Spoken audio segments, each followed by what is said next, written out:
बिहार के 10 आईपीएस अधिकारियों का ट्रांसफर, बाबूराम बने मिथिला क्षेत्र के नए डीआईजी। बिहार सरकार के भारतीय पुलिस सेवा आईपीएस के 10 अधिकारियों का तबादला किया गया है।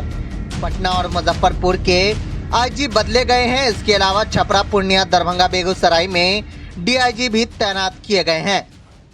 जिन आईपीएस अधिकारियों का ट्रांसफर हुआ है उनमें बाबूराम, शिवदीप लांडे, राकेश राठी, मनोज कुमार, राशिद जमा, विकास कुमार शामिल हैं। इनमें से अधिकतर अधिकारियों का हाल ही में प्रमोशन हुआ था। गृह विभाग द्वारा जारी अधिसूचना के मुताबिक आईपीएस सुनील कुमार को पटना अपर पुलिस महानिदेशक के पद से ट्रांसफर करके एडीजी विशेष शाखा में तैनाती दी गई है।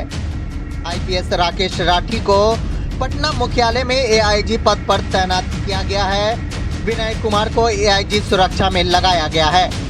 इसी तरह डीआई गरिमा को एआईजी पटना, डीआईजी प्रशासन विकास वर्मा को डीआईजी छपरा तैनात किया गया है। वहीं सुरक्षा विशेष डीआईजी मनोज कुमार को डीआईजी सहरसा, सारण क्षेत्र के डीआईजी विकास कुमार को पूर्णिया तबादला किया गया है। बेगूसराय के डीआईजी बाबूराम को मिथिला क्षेत्र दरभंगा भेजा गया है। विशेष शाखा के एएसपी राशिद जमा को डीआईजी बेगूसराय के पद पर तैनात किया गया है। अपराध नियंत्रण और विधि व्यवस्था संधारण तो सर्वोच्च प्राथमिकता रहती ही है।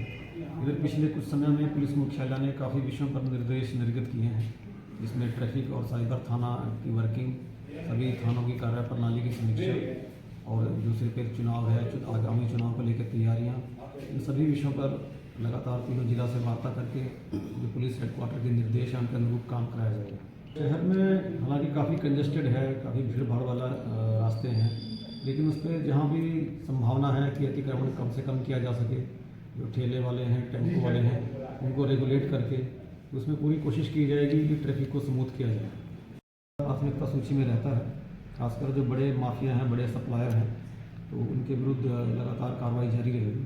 तीनों जिला से बात कर लेंगे और जहाँ पर भी इस तरह के लोग हैं जो भू माफिया के रूप में गलत गैरकानूनी काम में लगे हुए हैं या लोगों की ज़मीन हड़पते हैं या फिर हिंसा या डराने धमकाने के काम में लगे हैं, तो ऐसे लोगों का जो भी मामला सामने आएगा उसमें कड़ी कानूनी कार्रवाई की जाएगी। सर बीच बीच में निर्देश भी आता रहता है और समीक्षा होती रहती है कि जो भी अपराधी लोग हैं, जो गुंडा एलिमेंट हैं, उनका गुंडा पंजी में नाम डाला जाए और उन पर निगरानी की कार्रवाई भी की जाए। तो उसमें कार्रवाई की जा रही होगी, हम लोग समीक्षा करेंगे इसकी। भागने वाली ऐसी तो कोई बात नहीं है, लेकिन सबसे वार्ता करके उनको समझाने की कोशिश की जाएगी। एसएसपी से मैं बात करूँगा इस बारे में। पहले भी यहाँ पर इस तरह की कोशिश की गई थी, उसका काफ़ी सकारात्मक प्रभाव भी पड़ा था। तो जितने भी जो ठेला हैं, जो टेम्पो जहाँ तहाँ खड़ा कर देते हैं बीच में, जिसकी वजह से जाम लगता है, उनको नियमित करके जरूर जाम से मुक्ति दिलाने की पूरी कोशिश की जाएगी। पुलिस पर पूरी तरह से भरोसा रखें और पुलिस की मुख्यालय के निर्देश के आलोक में पुलिस कार्रवाई कर भी रही है। सभी पंचायत स्तर पर जो ग्रामीण लोग हैं उनके साथ में व्हाट्सएप ग्रुप भी बनाए गए हैं ताकि लगातार फीडबैक जनता का लिया जा सके और सभी लोग अपने यहाँ बैठ के ऑफिस में जनता दरबार भी करते हैं ताकि लोगों की समस्याओं को सुन के उसका त्वरित समाधान किया जा सके। तो पूरी कोशिश होगी कि कोई भी व्यक्ति अगर किसी भी रीजन से पीड़ित है, पुलिस के किसी भी स्तर पर अगर उसकी कोई सुनवाई नहीं हो रही है, तो ऐसे लोगों को त्वरित न्याय मिले। और जो जेल के बाहर जो अपराधी हैं उन पर नज़र रखने के लिए मुख्यालय का विशेष निर्देश है ताकि कहीं पर भी अपराध की कोई बड़ी घटना कारित ना हो पाए।